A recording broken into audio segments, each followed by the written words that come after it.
What's up everybody, Corey James here, and today I wanted to talk about the Vimanas, flying palaces or the flying chariots of the gods described in the ancient Hindu text. Said to travel from place to place, land to land, and planet to planet, the Vimanas would fly at incredible speeds, wielding weapons capable of untold destruction. Now, what makes these Vedic texts so intriguing isn't just the fact that they read like a modern day sci-fi battle between alien beings, but the detailed description of what these craft look like, how they function, and the capabilities they had have actually been tested by science. And guess what? They can fly.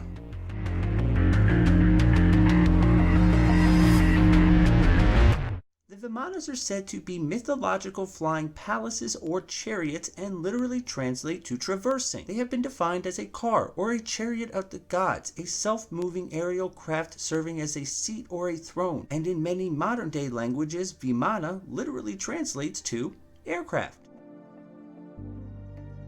The Pushpaka Vimana, that resembles the sun and belongs to my brother, was brought by the powerful Ravana. That aerial and excellent Vimana going everywhere at will, that chariot resembling a bright cloud in the sky, and the king got in, and the excellent chariot at the command of Ragira rose up into the higher atmosphere. This is just one of the many stories found within the Ancient Vedas detailing a flying craft used by the gods, and like the rest, they seem to mirror our modern day aircraft, and not just the flying part. Many other tales involving the Vimanas tell of incredible weapons called Astras that were used by the gods and sound a lot like the weapons used on our modern day aircrafts that today we call fighter jets. Ghatotkacha, the Rakshasa son of Bhima, slaughtered numerous warriors, attacking while flying in the air. Karna stood against him and both fought fiercely until Karna released Vasava Shakti, a divine weapon given to him by Indra. Ghatotkacha increased in size and fell dead on the Kaurav army, killing Anakshahini of them. A passage from the Mahabharata, one of two ancient Hindu epics that were written between the 4th and 6th century BCE that described in great detail and length what seems to be an aerial battle, or what today we would call a dogfight, in which military aircraft fight in close proximity using what's known as air-to-air missiles that rely on infrared targeting systems to shoot down their targets, or in layman's terms, a heat seeker, which I understand sounds fantastic, but let's look at Vasava Shakti, and it has been described as the second weapon of Indra. A thunderbolt can only be used once, never losing sight, destroys target.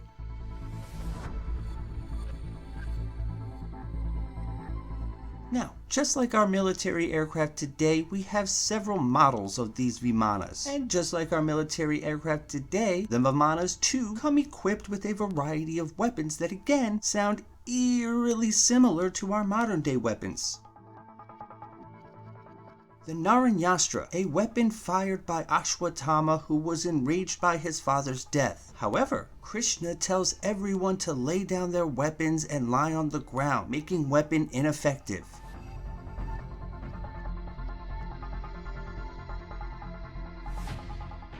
Vishnu has a flying guided missile to the Narayanastra, and once it is launched, it will destroy everything that is moving. So, according to the description, it is a motion detecting weapon.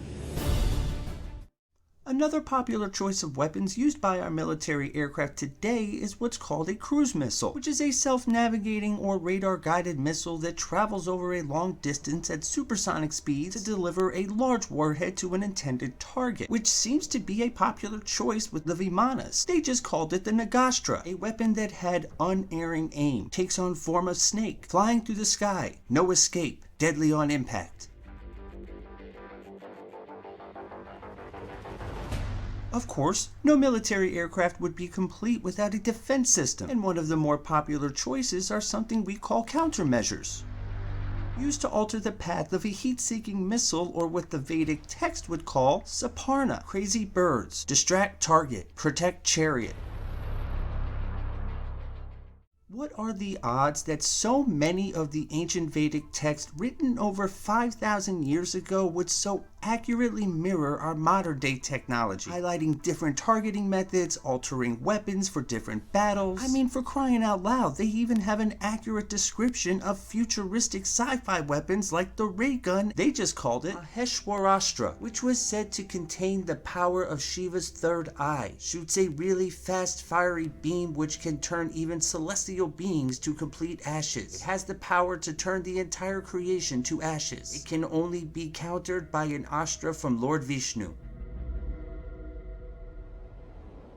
Page after page we read about fantastic weapons carried by these flying chariots and the gods that drove them, and page after page they exactly mirror our modern day weapons used by the military and their craft. No other text in all of ancient civilization has as much detail in regards to what scholars call myths. Those details are what make many believe that the Mahabharata and the Ramayana to be actual accounts of historic events that took place during a time when gods lived among men. A time in which every single ancient civilization has a matching story for. That being said, none with the detail of the ancient Hindu text, which is why numerous researchers have taken the details from these Vedic and Sanskrit texts and scientifically put them to the test.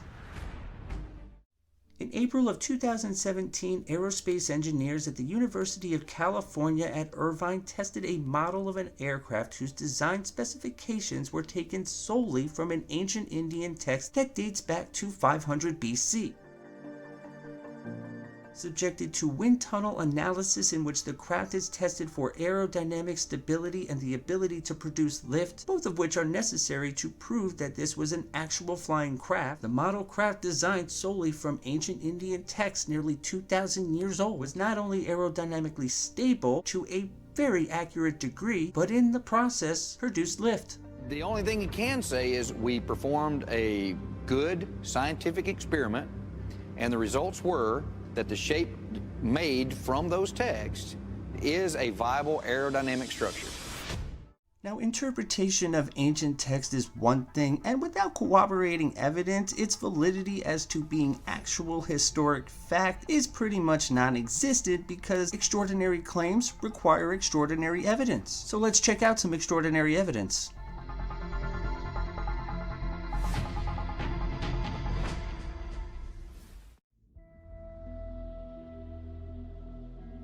Located in the Sindh province, Pakistan, is an ancient site known as Mohenjo-Daro, an ancient Indus Valley city dating back to 2000 BC, making it one of the oldest ancient civilizations ever discovered. Mohenjo-Daro, or Mound of the Dead, rivaled the ancient civilizations of Egypt and Mesopotamia, at one time being occupied by over 35,000 people. However, to this day, only 43 skeletons have ever been found at this site, begging the question, where did these Indus people go?